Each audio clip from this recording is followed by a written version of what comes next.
We are here getting ready for Hardcore League Season 9. This first build for Hardcore League 9 is a favored soul, and it's an Aasimar, the Dame Aylin build. We all know and love our favorite Aasimar from Baldur's Gate 3.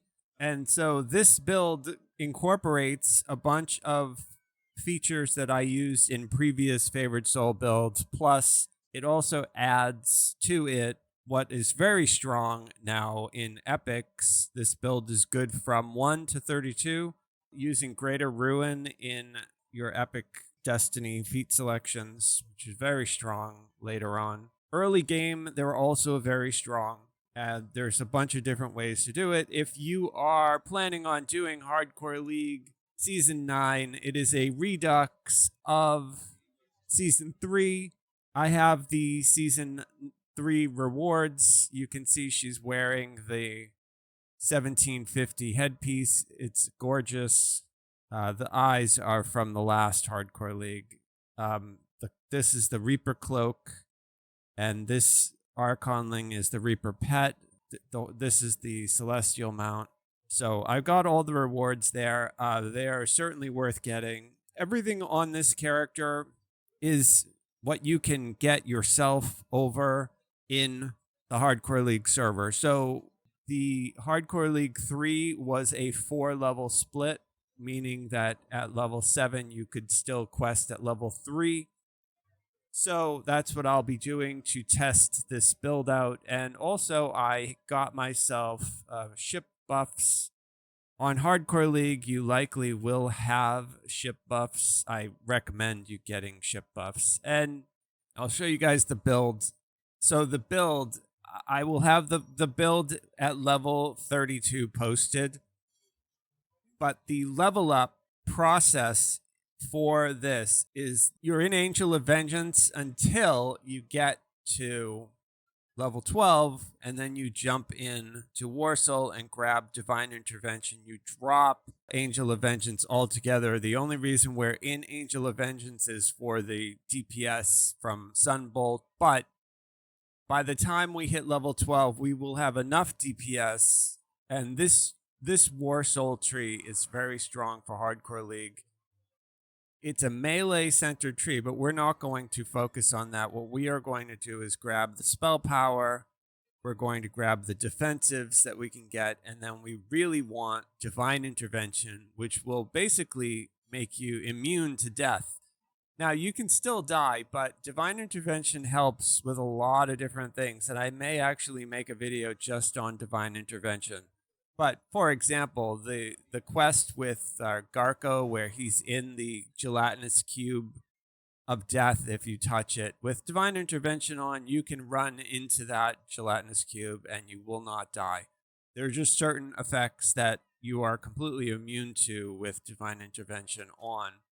So it's certainly worth having.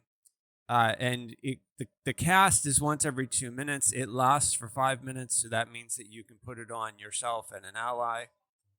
And then the rest of the build, we go in Fade Arc Illusionist, and we go all the way till we get the Be My Eyes to find traps, and then we get our Enlarge from there. We are also color spraying in this build. That is one of our main CCs at low level.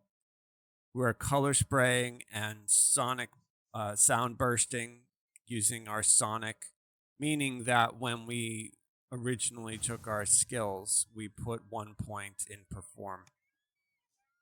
And so right now we go up until we get 3 points in Sunbolt, and then we put the rest of the points in Fade Arc Illusionist. You could also put points over here in Aasimar if you wanted to.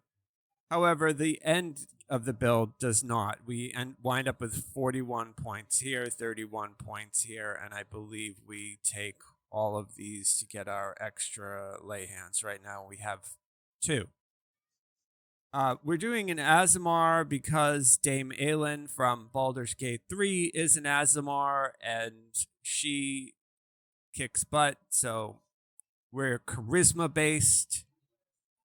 My skills right now are not the best, but they're not bad. 20 con, 29.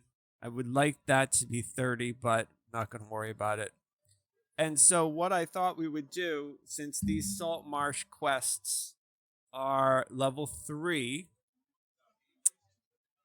and everybody will do them on Elite for Hardcore League, we will do one of the first quests that is out here.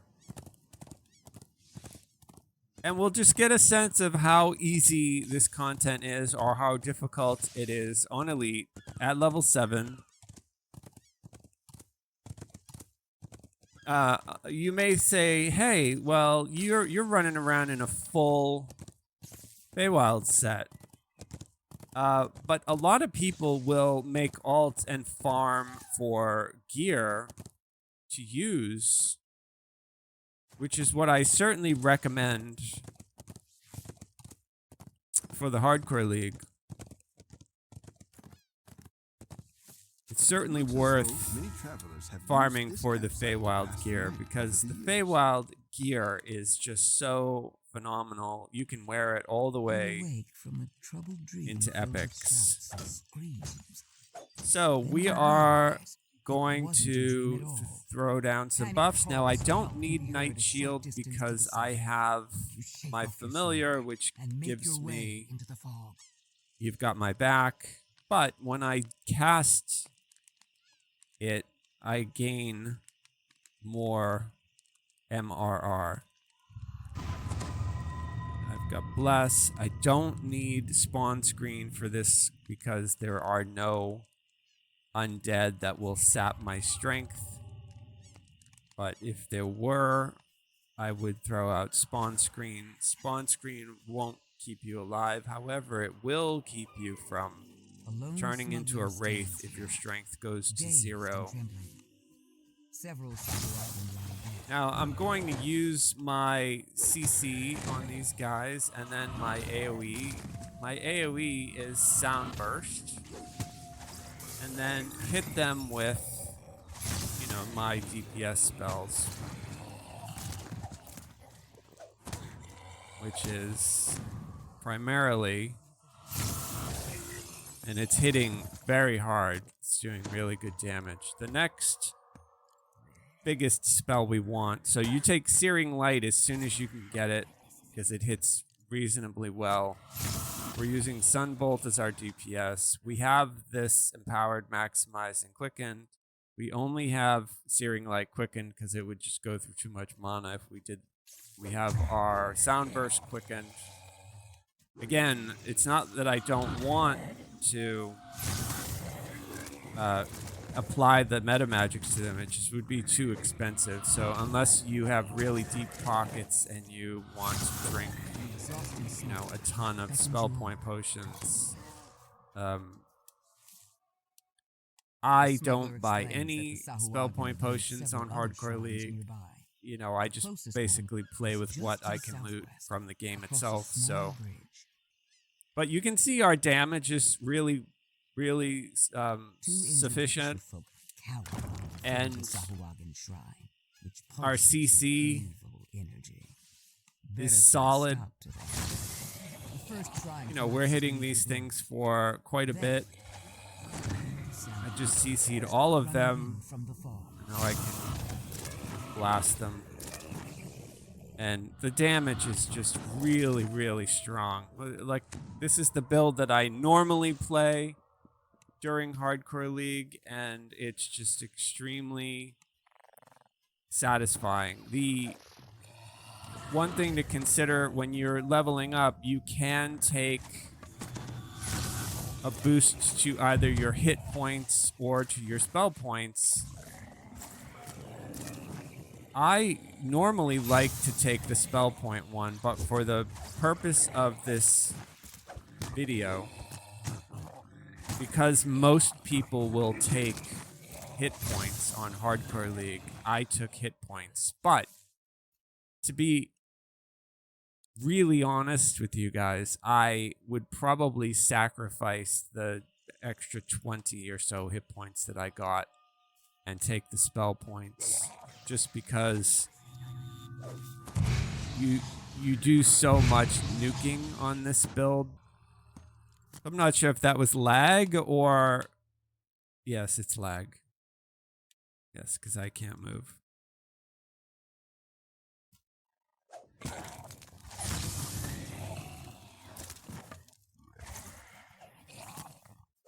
So that spell completely failed to hit.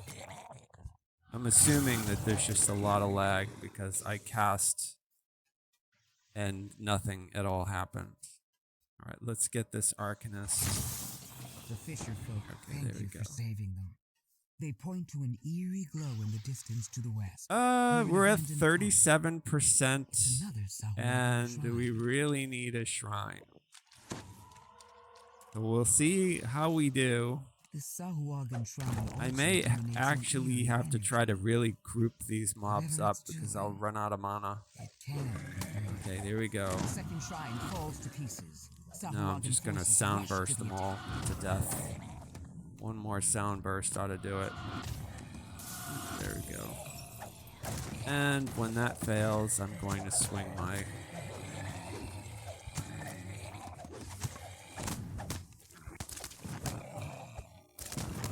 Swing my mace. Now my mace has a meteoric star ruby in it, which likely would not have on Hardcore League, but it's okay. We'll pretend that I don't have it.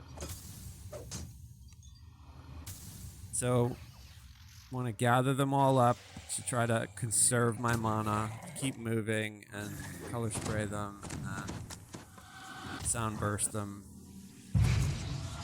Luckily, sound burst comes off pretty quickly, although I'm noticing a lot of lag. I'm seeing spells not hit. But, okay, the Arcanist. So you can see it's pretty decent damage on that. Even though Favorite Souls got nerfed, it's still very, very strong, very viable. The biggest downside is that you just burn through mana very, very quickly, so... But very survivable. Okay, color spray. And sound burst. Sound burst. That sound burst completely failed. Sound burst. There's just a lot of lag. Having played, you know, Baldur's Gate 3 and Starfield a lot recently, I'm not used to playing with lag. So scan the horizon. It's just a very interesting phenomena that in 2023, after all of the updates and back and forths that we've had on the DDO forums about why such and such skill was nerfed and raids were changed and they made imbue, you know, all that stuff, supposedly to simplify the coding on the back and make the lag go away, we still have it. So it's unfortunate. It just may be that this game is not able to ever be rid of it. It's just maybe the engine itself, which is, you know, probably likely. But the Sahuagin are building a network of these evil they had it a couple of patches ago where it was very tight, but then they changed something, and the Moorgrave stuff, I don't know whether it's Halo or whatever, but all of a sudden it started acting really laggy again.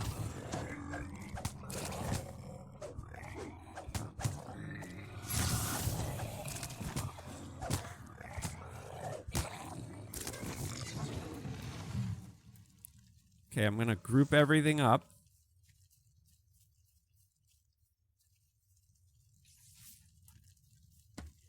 And color spray. People on Hardcore League will love the fact that you are throwing out all the CCs. Between the stun from the sound burst and the color spray, you know, if you have ranged or melee in your group,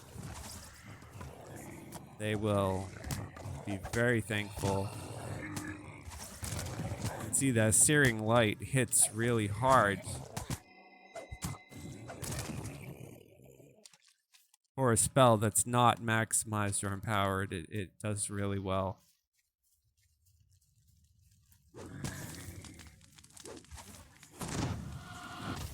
So the first thing that you go for with this build, the way that I play it, is to get your color spray, because like you can see, color spray on Hardcore League will keep you alive. So, and then the first spell that you take, the most important spell that you take is Sound Burst. So as soon as you can take that, you're putting your points into Feydark to get color spray as soon as you can. You cannot get it until level 6. And then your Sound Burst, I believe you can get at level 5. So, and then you want to try to get your Sunbolt as soon as possible as well. And then Searing Light is the next DPS spell that you take. So that's sort of the order of importance. Spawn Screen is really helpful for Hardcore League as well. A color spray, just stop him right in his tracks. Sound Burst. Try to line it up so I can hit them all. Yeah, did pretty well.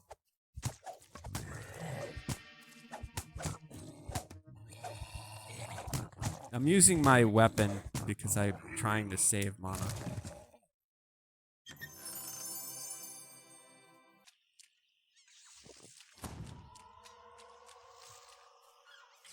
I'm gonna buff my hit points. One more Sahuagin shrine.